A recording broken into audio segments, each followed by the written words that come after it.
Fala galera, tudo beleza? Pessoal, nesta aula nós vamos tratar dos conceitos de banco de dados. Vamos entender, vamos saber qual que é a definição do banco de dados.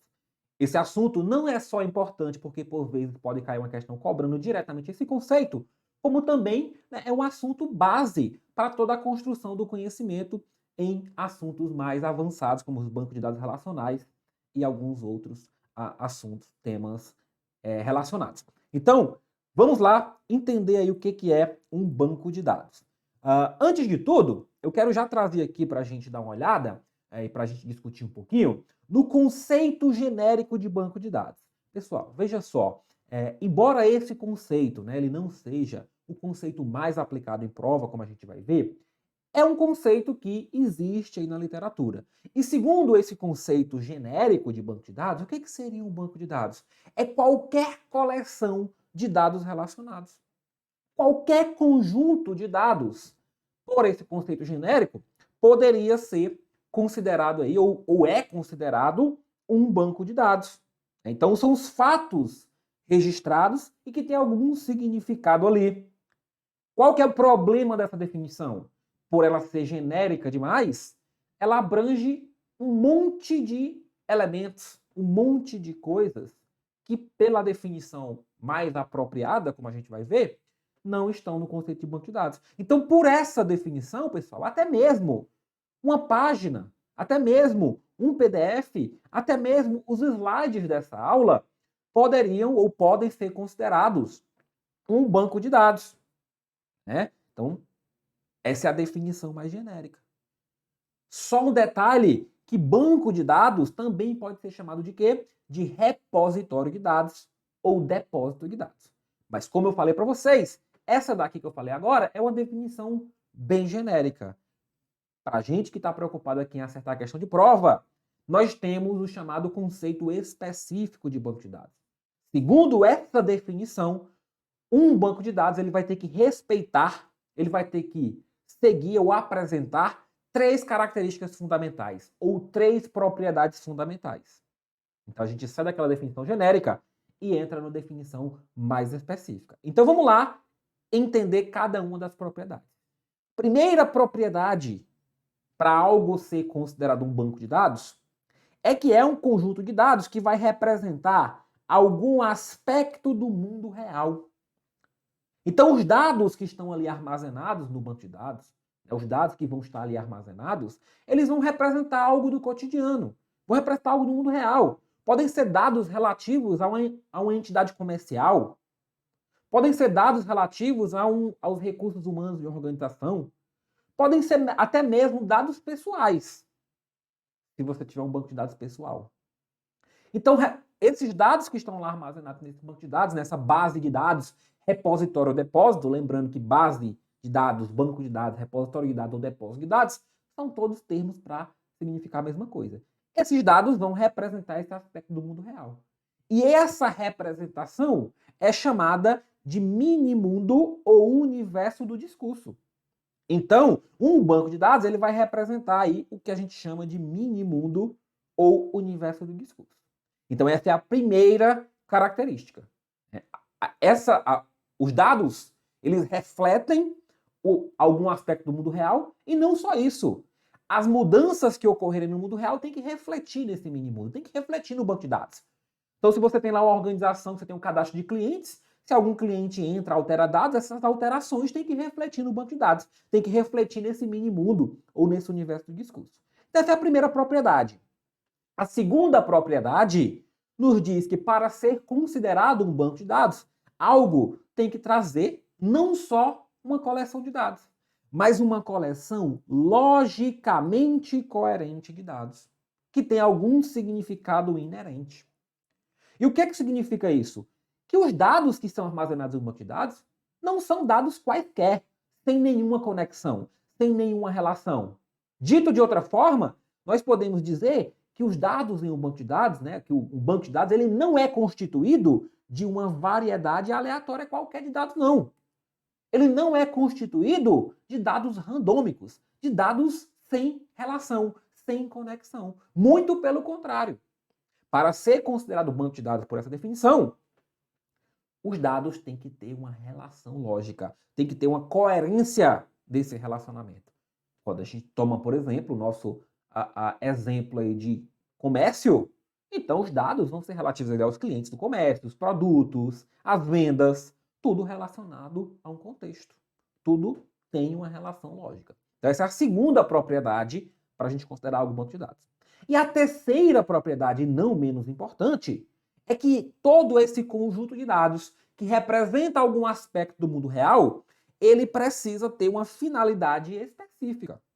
Ele é voltado para atender algum fim, seja o definido pelo grupo de usuários ou algumas aplicações que são concebidas para esse fim. Ou seja, aqueles dados, pessoal, eles não vão estar armazenados lá simplesmente porque alguém quer armazenar dados. Eles têm um fim. Vamos lá de novo. No nosso exemplo do comércio, qual que é o fim? Gerir o negócio, gerir o comércio, controlar as vendas, controlar os clientes, fazer controle de produtos de estoque. Então tem um fim específico. Então, retomando, quais são as 3 propriedades que definem um banco de dados?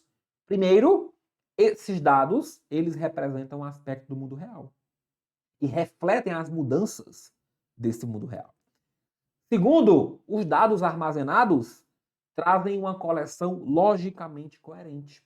Ou seja, não é qualquer variedade randômica de dados. Não é qualquer variedade aleatória de dados.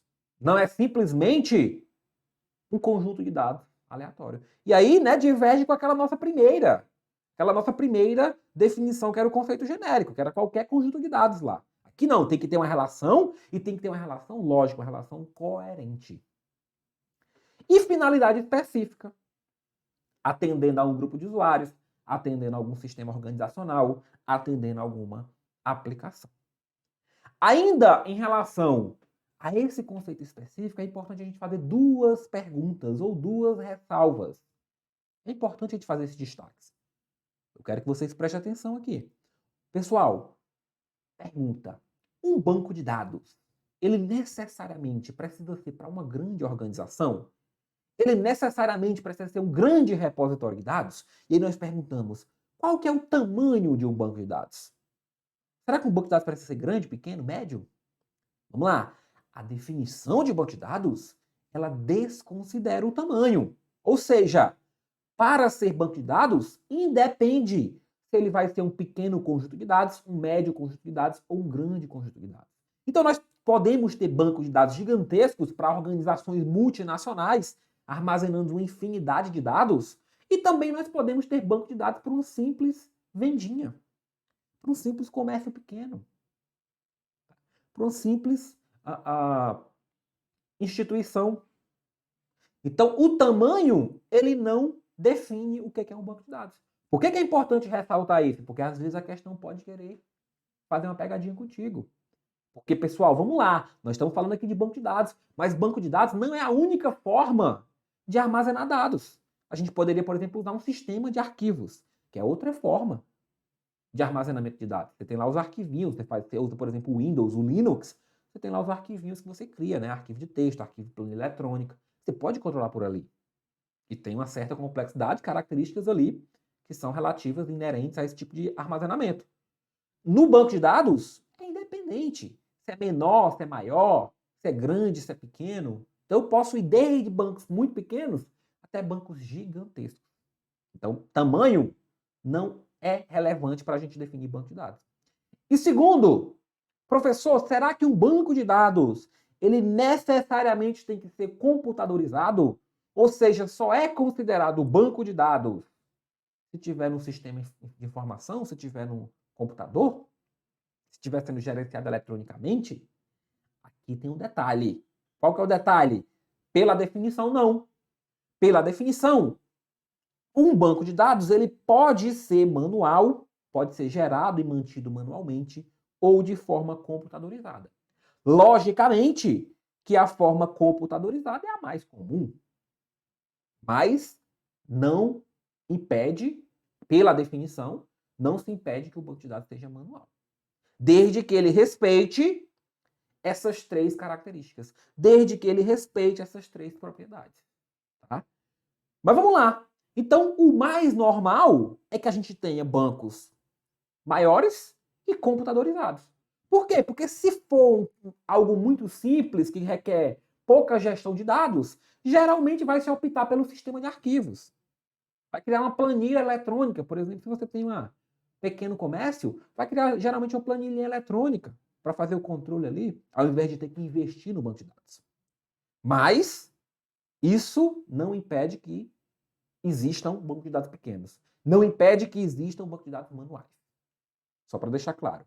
Então, em relação ao nosso conceito de banco de dados, para a gente entender e fixar, vejamos, um banco de dados, ou também chamado, preste atenção, repositório, depósito ou base de dados. Então, falou em banco de dados, repositório de dados, depósito de dados ou base de dados, está falando basicamente da mesma coisa. O termo mais comum é banco de dados. O banco de dados, como a gente viu, ele pode ter qualquer tamanho e complexidade, não é isso que define, e ele pode ser manual ou computadorizado, embora o computadorizado seja o mais comum. E o que define esse nosso banco de dados? Que ele representa um aspecto do mundo real, ou seja, um mini-mundo ou universo do discurso. Essa coleção de dados armazenada, ela tem uma relação lógica, tem uma relação coerente. E esse banco é projetado, é construído, é populado para uma finalidade específica. Então, esse aqui é um resuminho do que é um banco de dados. Então, sabemos agora que o banco de dados é o local onde nós armazenamos dados que representam essa realidade, e esses dados têm que ter relação lógica e finalidade específica. Ok? Tranquilo. Então, fechamos aí o primeiro conceito. Só que, pessoal, olha só. Como que a gente faz para gerenciar esses bancos de dados? Como que a gente faz para criar um banco de dados? Para popular, para armazenar dados, para inserir dados, para consultar esses dados, para alterar os dados, as estruturas, para garantir que os dados só serão acessados por quem de direito, para garantir a proteção das informações, para garantir que várias pessoas, vários usuários, consigam acessar o mesmo banco de dados de forma compartilhada. Para isso, a gente não consegue, né? A gente não consegue fazer a comunicação direta com o banco de dados. A gente vai precisar de um intercessor. A gente vai precisar usar o sistema para interceder por nós nessa comunicação. E esse sistema que vai interceder nessa comunicação é o chamado SGBD. É o Sistema Gerenciador de Banco de Dados. Então, perceba só que nós não comunicamos, né? Nós, ou usuários, ou as aplicações, ou os sistemas, não se comunicam diretamente com o banco de dados. Existe um sistema, um software, uma coleção de programas que faz essa comunicação, que faz essa interface. Vamos entender melhor na figurinha. Olha só, nós temos aqui a nossa base de dados, banco ou repositório, né, ou depósito de dados. E aí nós temos uma série de aplicações que querem acessar e manipular esses dados. Vamos supor que você está lá na sua organização e você queira cadastrar um cliente. Na sua empresa, você queira cadastrar um cliente. Então, você está usando ali uma aplicação, um sisteminha. Quando você entra no sisteminha, a sua tela ali vai ter uma série de campos e você vai preencher as informações do cliente que você quer cadastrar. Essas informações, elas vão ser repassadas para o SGBD. E o SGBD é quem vai cadastrar esse usuário, esse cliente no banco de dados. Então, o SGBD ele faz essa interface, essa interseção. Então, se você quer consultar, alterar, incluir ou excluir dados do banco de dados, você vai fazer a comunicação via SGBD. É o SGBD quem sabe conversar com o banco de dados. A aplicação ela não sabe conversar diretamente com o banco de dados. Eles conversam em linguagens diferentes. Então, o SGBD é quem faz essa tradução, esse meio de campo. Tá? Então, a partir do SGBD, tanto é possível fazer toda a manipulação desse banco de dados, como, inclusive, a própria definição, a própria criação do banco de dados, das estruturas dos bancos de dados, são feitas através do uso de SGBDs. Galera, olha só. Então, nós vimos que o SGBD ele vai permitir criar e manter um banco de dados. Vai permitir criar as estruturas de banco de dados e fazer a manutenção dessas estruturas. De maneira mais específica, então, vamos lá. O que é o SGBD? É essa coleção de programas, é esse software, é esse sistema que permite criar e manter um banco de dados. Perfeito até então? Além disso, né, dessa definição mais geral, em que de fato o SGBD auxilia? Em que de fato o SGBD atua? Ele atua na definição do banco de dados, ou seja, na criação das próprias estruturas, das tabelas do banco de dados, dos índices, das restrições sobre os dados, na construção, que é o armazenamento dos dados, na manipulação, que vai garantir a consulta, a alteração dos dados, o compartilhamento, por quê? Porque esse banco de dados, em regra, ele não vai ser utilizado só por uma pessoa. Então o SGBD vai controlar esses acessos simultâneos, vai garantir e permitir que várias pessoas em simultâneo consigam acessar os dados sem ter nenhum impacto negativo. Então ele vai fazer esse controle. Proteção, porque é importante que aqueles dados só sejam acessados por quem seja autorizado. Não é qualquer um que vai poder acessar o banco de dados. Tem que estar autorizado. Garantindo também que os dados sejam mantidos consistentes, sejam mantidos íntegros, ou seja, que não sejam modificados sem autorização. E também auxiliando aí na manutenção desse banco de dados, nas alterações e evoluções posteriores. Atenção! O SGBD é o termo genérico para representar qualquer sistema, coleção de programas, software, que permite criar e manter um banco de dados. Só que no mercado, nós temos diversos SGBDs. Nós temos fabricantes de sistemas gerenciadores de banco de dados. E aí a organização ela vai escolher algum ou alguns SGBDs para, de fato, operar com os seus bancos de dados ali na sua organização. Só a título de exemplo, nós temos aqui o SQL Server da Microsoft, o MySQL, o PostgreSQL, o Oracle e o DB2 da IBM. Cada um desses SGBDs vai ser capaz, vai ser responsável por fazer essa criação e essa manutenção de banco de dados, auxiliando em todas essas atividades. Só que cada um tem suas especificidades. Tem recursos a mais ou a menos que foram colocados ou definidos ali pelo fabricante. Perfeito? Beleza, galerinha. Olha só. Além desses dois conceitos, né, o banco de dados, que é o quê? O nosso local, o nosso repositório para armazenar informações coerentes com finalidade específica e que representam um aspecto do mundo real. Isso é o nosso BD, nosso banco de dados. O nosso SGBD é o sistema que vai permitir fazer toda a manipulação nesses dados do banco de dados. E nós temos um conceito teórico, que é o conceito de sistema de banco de dados. O sistema de banco de dados, ele é a junção, a união desses dois conceitos. A união do banco de dados com o SGBD. É um conceito, pessoal, como eu falei para vocês, que é teórico, tá? Ele não é muito relevante na prática. Na prática nós temos o banco de dados, que é de suma importância, que é o local, o SGBD, que é o sistema que manipula, que cria, etc. O SBD é basicamente a junção desses dois. É um conceitinho teórico, então como pode cair em prova, a gente traz aqui. Beleza? Professor, entendi os três conceitos fundamentais, os três conceitos preliminares que você trouxe. Mas eu acho que com o exemplo eu conseguiria enxergar melhor. Então vamos usar um exemplo prático. Vamos imaginar uma lojinha. Vamos dizer que essa nossa lojinha, né, é a lojinha do aprovado. Sua lojinha. Você vai ser aprovado. Então, a lojinha do aprovado.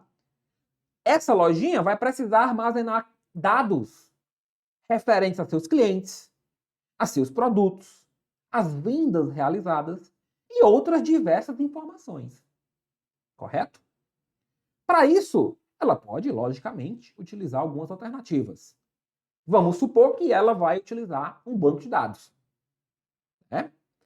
Vamos verificar se esse banco de dados possui as três propriedades ou as três características para assim ser considerado. Primeiro, esses dados eles vão representar um chamado mini-mundo ou universo do discurso? Eles vão representar algo do mundo real? Sim, né? Então, representa, primeira característica, representa mundo real. São dados que vão representar as entidades, as pessoas, os produtos, as operações. Então, está representando algo do mundo real ali. Então, já atende a primeira característica. Vamos ver a segunda. Esses dados são logicamente coerentes? São logicamente relacionados? Sim, pessoal. Os dados que estão aqui, né? Os dados que estão aqui, eles são representantes, eles são relativos ao mesmo negócio, ao mesmo contexto. Que são dados relativos ao negócio da lojinha. Não é qualquer conjunto de dados. Não, são dados relativos ali aos produtos. Vamos supor que venda ali livro, material, vídeo, arquivo de vídeo, etc. Então tem algo, tudo relacionado com o objetivo ali. E terceiro, possui uma finalidade específica? Sim. Para que existe esse banco de dados ou para que ele vai ser criado? Para auxiliar o dono da lojinha na sua gestão do negócio, a gerenciar o seu negócio. Com o auxílio desse banco de dados, ele vai poder consultar as informações, ver quais são os seus produtos que estão disponíveis, ver quais foram as vendas que foram realizadas. Ela é trazer, né, buscar ou consultar, ou através da geração de relatórios de vendas, relatórios gerenciais, e realizar várias outras análises. Então veja que esse banco de dados da lojinha, ele respeita as três características. Ele representa algo do mundo real, estamos vendo concretamente que ele traz entidades relacionadas. É uma coleção logicamente coerente de dados, tem dados relacionados, não é qualquer conjunto de dados randômico, e possui uma finalidade específica. Possui finalidade específica, que é ajudar o dono da lojinha. Então, isso aqui é sim um banco de dados. Beleza, então nós sabemos que isso aqui nós podemos ter a representação de banco de dados. O que mais o dono da lojinha ou a equipe vai precisar ter para organizar, para gerenciar ou para criar esse banco de dados? Vai precisar de um SGBD. SGBD. Por quê? As tabelas, as estruturas que vão armazenar os dados de produtos, clientes, vendas, elas vão ter que ser criadas com o auxílio do SGBD. Porque é o SGBD quem sabe se comunicar, quem fala a língua do banco de dados. Então, o dono da lojinha, né, ou a sua equipe, vai precisar ter o SGBD para criar esse banco e depois para conseguir fazer a manipulação. Lembrando que, na verdade, o dono da lojinha, se ele não for o programador, se ele não for o desenvolvedor, ele não vai se preocupar aqui com o banco de dados. Ele não vai se preocupar com SGBD. Ele vai se preocupar com a sua aplicação, com o seu sistema final, sistema de gestão da loja. Aí, por trás dos panos, é que o sistema da loja vai conversar com o SGBD e o SGBD conversa com o banco de dados. Tá? Mas alguém vai ter que se preocupar com o SGBD. E aí o SGBD pode ser qualquer um, pessoal. Pode ser o Oracle, pode ser o MySQL, o PostgreSQL, né? Então, se ele escolher o Oracle, por exemplo, o Oracle vai ser o SGBD daquele banco de dados. O SGBD aplicava aquele banco de dados. Então, entendemos essa diferença? Professor, e o que é o SBD aqui? O SBD é só juntar o local, que é o banco de dados, mais o SGBD, mais o sistema. Aí nós temos os conceitos de banco de dados, sistema gerenciador de banco de dados e sistema de banco de dados. Perfeitamente? Então, é importante que vocês tenham a noção desses conceitos. Como eu falei para vocês, eles podem cair diretamente nas questões, mas também vão ser fundamentais para o entendimento dos temas relacionados aos bancos de dados.